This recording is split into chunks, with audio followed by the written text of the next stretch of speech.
welcome to today's Pet Pawcast. I'm your host, Dr. Roberta Westbrook, and you're here with us at the Campus for All Animals, the Houston SPCA.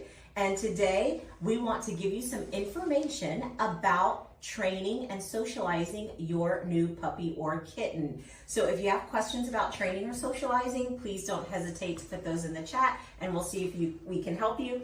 I do want to introduce you to our pet of the week this week. Our pet of the week is Boots. This is Boots here. What a cute little puppy.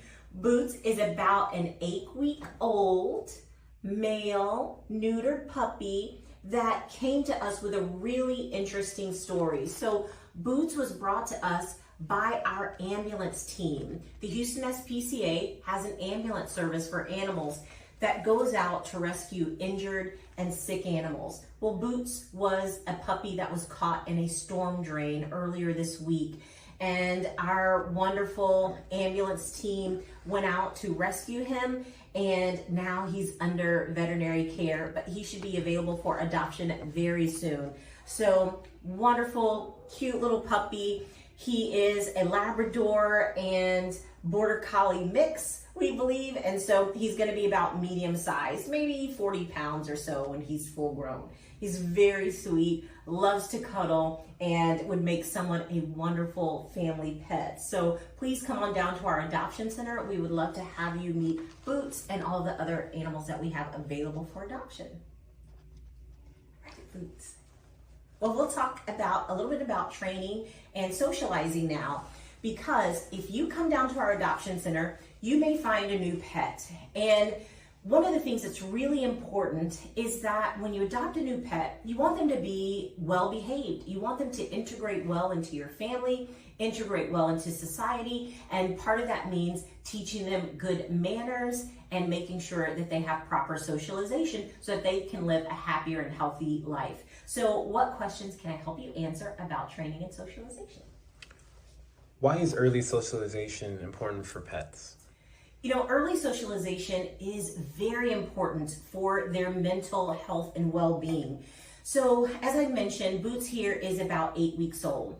Well, it's best to start training and socializing your puppies when they're about, you can start really right away, but those formative times in their brain are usually from about 6 weeks all the way to 12 weeks. And so starting them really early, exposing them to different sights and sounds and people can really help them to be well-rounded and well-developed throughout their life.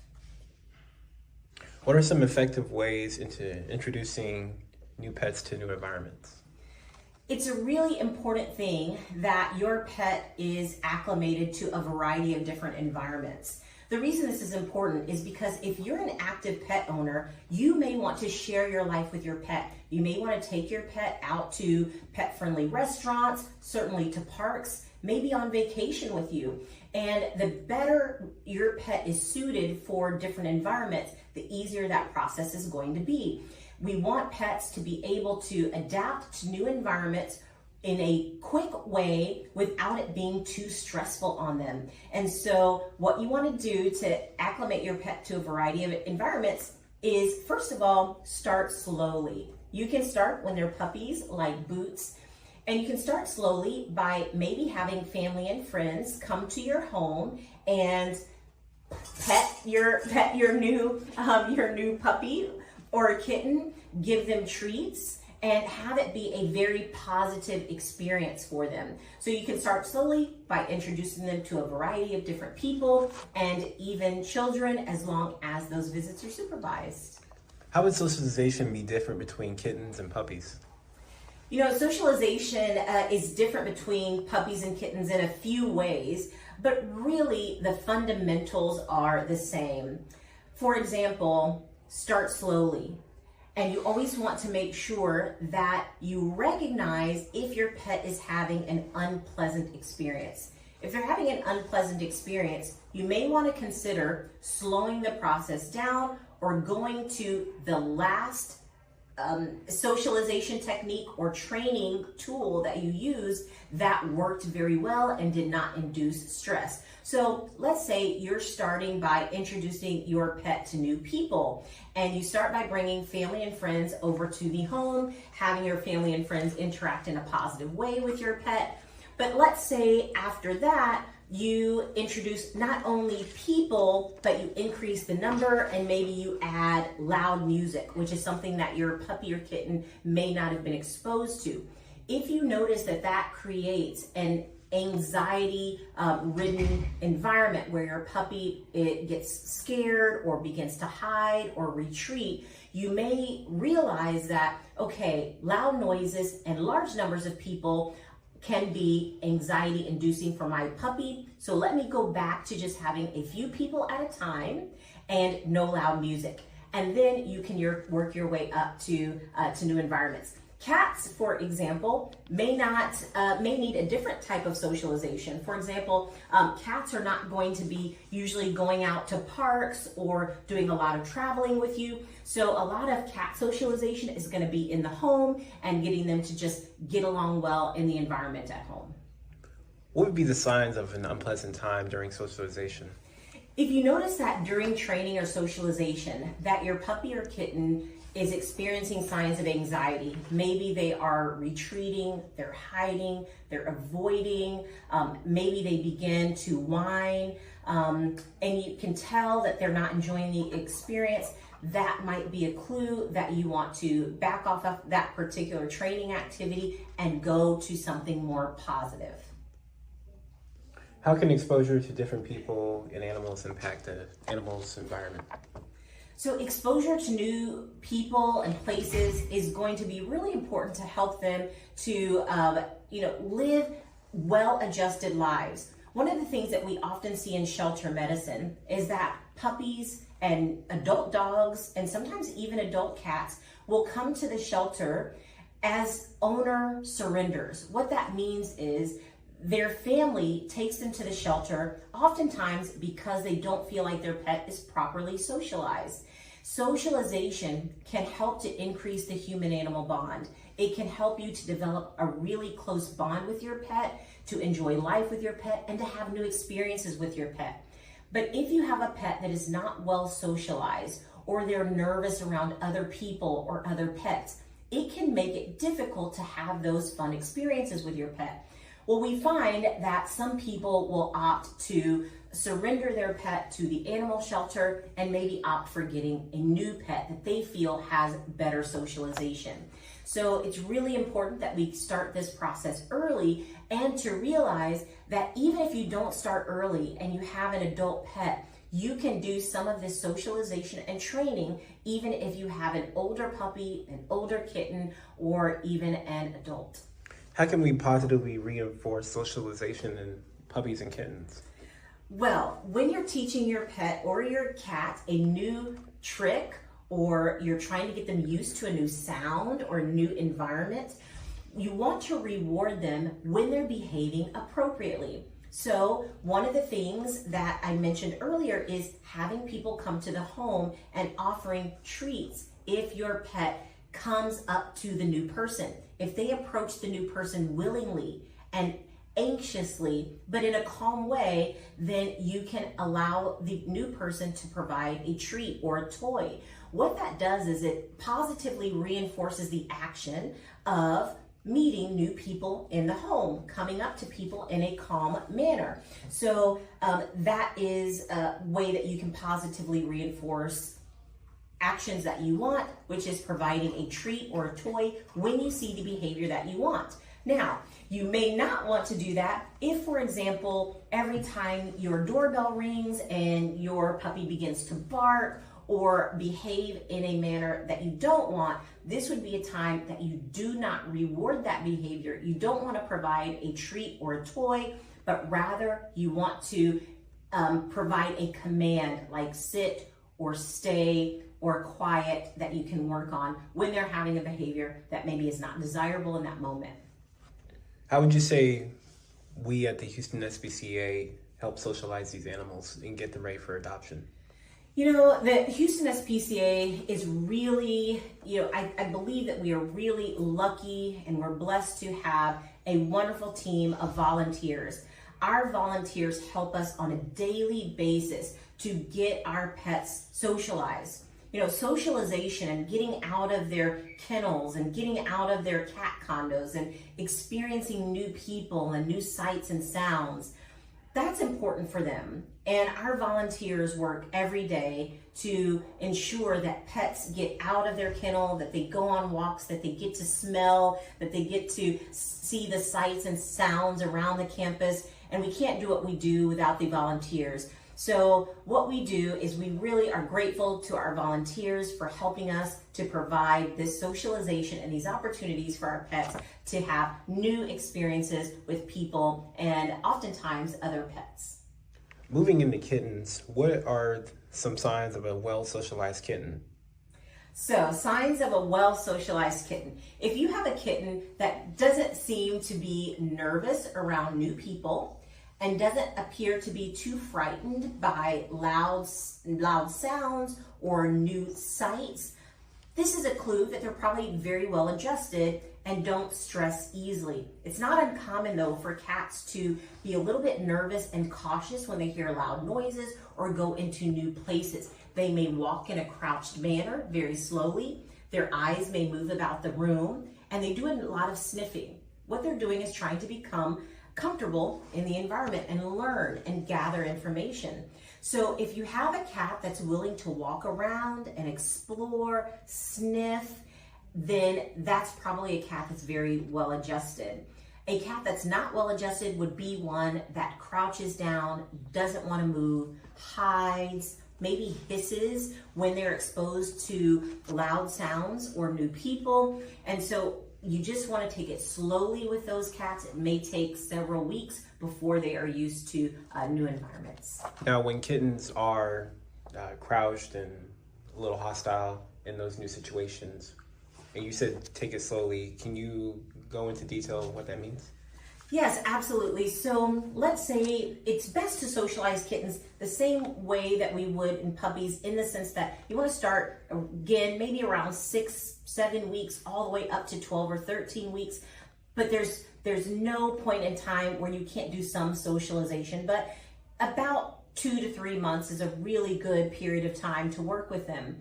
So if you have a kitten that's in that age range, and you're trying to get them used to maybe your home. You've just adopted the kitten, they're in a new home. This is all very new to them. Starting slow might look like giving your kitten access to only a very small part of the home, maybe a bathroom, maybe a bedroom, and making that portion of your home very comfortable. Make sure there's a litter box, food and water bowl, a hiding area, maybe even a cat tree to climb, and soft, soothing music can actually help as well. So this would be a way that you can start slowly and get your kitten used to a very small portion of your home. As you notice that your kitten develops confidence, so they're approaching you when you enter the room, they are roaming about, they're relaxing and sleeping well. When you're noticing that they're comfortable, you can slowly then give them access to more of the home. So that means now if they were just in a bathroom, now they get access to the bathroom and the adjoining bedroom. Or if they were in the bathroom and the bedroom, now they get exposure to the bathroom, bedroom, and a hallway. So it's just gradually giving them more access to other areas of the home where they might be exposed to different sights, smells, and sounds. Moving into socializing puppies, are there any specific socialization milestones puppies should reach by certain ages? You know, I think every pet is individual, but you want to make sure that you're always making positive progress and that you're seeing that your pet is enjoying the training. In general, we expect puppies to be trained by about a year old. And so what do I mean by trained? What are some of the skills that we would like young dogs to have? Well, we want them to be able to sit. Being able to sit on command is important. It's important because it's for the safety of the pet. You may be asking them to sit so that they are not darting into traffic or not approaching a dangerous situation, and that they're focused on you. So sit is important. Come. Having your puppy be able to come when called, also very important for safety, to prevent them from maybe, again, approaching a dangerous situation. Asking them to stay. That way, when they're in a place or a stay, same thing. It's for safety, it's so that they can focus, and they enjoy oftentimes learning and pleasing you. And then they also should learn how to walk properly on a leash without pulling inappropriately or tugging, or they should learn how to heel. So these are some of the basic commands. Sit, stay, come, and heel are some very basic commands that can allow your pet a good foundation for establishing a relationship with you. They know to focus on you, listen to you, come when called, walk right next to you. It's going to provide safety for them, and it's going to help to increase the bond between the two of you. Are there any ways to correct unwanted behaviors in puppies?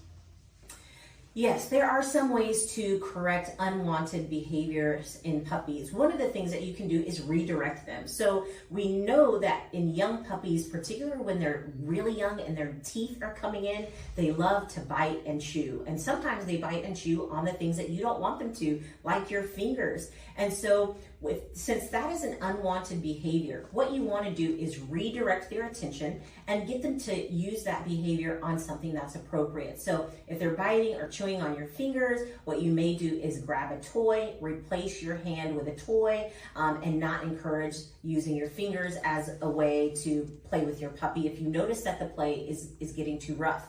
And then when they make the right action, you always want to reward that positively. So sometimes removing something that they like can be a way to stop them from doing an unwanted behavior, or rewarding them when they're doing the positive behavior. What are some effective ways to train a puppy to walk on a leash? Oh, that's a great question. How do you train a puppy to walk on a leash? So one thing that you can do is get a properly fitting collar. So you want the collar to be properly fitted where there's about 2 fingers of space between the collar and the neck, and it's not too big to slip over their head if they pull on it. And then you can attach a leash to it. And one of the things that you can do is just getting them used to wearing the collar and the leash. So while they're around the house, you can get them used to having the collar and the leash attached to them. You can have them follow you around the house. So as you're walking around the house, you can have the leash and the collar with you. I have done this myself with puppies where I tie the leash to my belt loop. And then as I'm walking around the house, the puppy is following me around the house, and that leash is always attached to me. 1, it gets them to focus on me. 2, I can visualize where they are at all times, which can keep them out of trouble. But 3, they get used to having the collar and the leash, and the collar and the leash being associated with following me. But first step is just to get them used to having a collar and a leash, and you can have them wear this around the house while they're under supervision. Getting into kittens, what are the basics of litter box training for kittens? You know, kittens are amazing, and one of the things I love the most about kittens is that they're so easily trained to use a litter box. Typically, all it takes is, once you bring them into your home, have a litter box, if they're a small kitten, one that's easily accessible to them. So you don't want to have a tall litter box that they're going to struggle to jump into. You need something shallow, a shallow pan that you can use, and you may want to have a couple of different options in terms of litter. You may want to have a shallow pan with clumping litter, maybe a shallow pan with non-clumping litter or recycled paper, because some cats have substrate affinities, or basically some cats like substrates that are different. And so you want to know what your kitten is most likely to use on a consistent basis. So providing a shallow litter pan, and then if you have a sample of their feces, you can put that in their litter box, and it usually just takes one time for them to recognize that this is where they're able to go to the restroom. Cats love to be able to bury their urine and feces, and so once they go through that motion once or twice, they've usually picked it up. I would recommend having several litter boxes around your home in strategic places so that your kitten does not have to travel far when he or she needs to use the restroom. How can owners train kittens to stop scratching furniture and using scratching posts? One of the things that can affect a pet owner's relationship with their cat is when their cat is scratching on furniture or the curtains or items that they don't want to be damaged by the cat's nails. It's important to realize that that's a normal behavior for cats and kittens, that scratching on surfaces helps them to mark their territory. There's scent glands in the paws, and so it helps them to mark their territory. It helps them to sharpen their claws, to remove the overlying keratin that needs to be removed from their claws. And it's a normal behavior. To help them to scratch on the right areas, you want to make sure that you provide a scratching post for them and put the scratching post again in strategic places, maybe very close to the item that they're already scratching on. So you want to attract them to the scratching post, and you want to discourage them from the couch or the curtains. Ways that you can do that are to cover those areas with something that a cat may not like. For example, plastic or aluminum foil. You could also put unpleasant scents near the areas where they are currently scratching and you don't want them to be. Unpleasant scents for cats might be scents like citronella or citrus and similar scents, so that they don't want to smell those smells, so they will not likely go to those areas as frequently. So you want to do things that attract them to the scratching posts and distract them from your couch or your curtains. Let's say I decide to adopt Boots here, but while he's at home, I'm away, I still have family members. How can I have them follow a routine to be consistent with his training? That's a great question. You definitely want family and friends to be consistent with the training. You don't want Boots to get confused about what he is allowed to do, what he isn't allowed to do, and the proper way to behave in the home. So it's important that you really educate your family and friends about the house rules, tell them about the things that you're working on Boots with, teach them the way that you're doing it, and have them be active participants in Boots training. They might find it to be fun, and it'll help keep Boots on track with his training and help to develop that wonderful human-animal bond.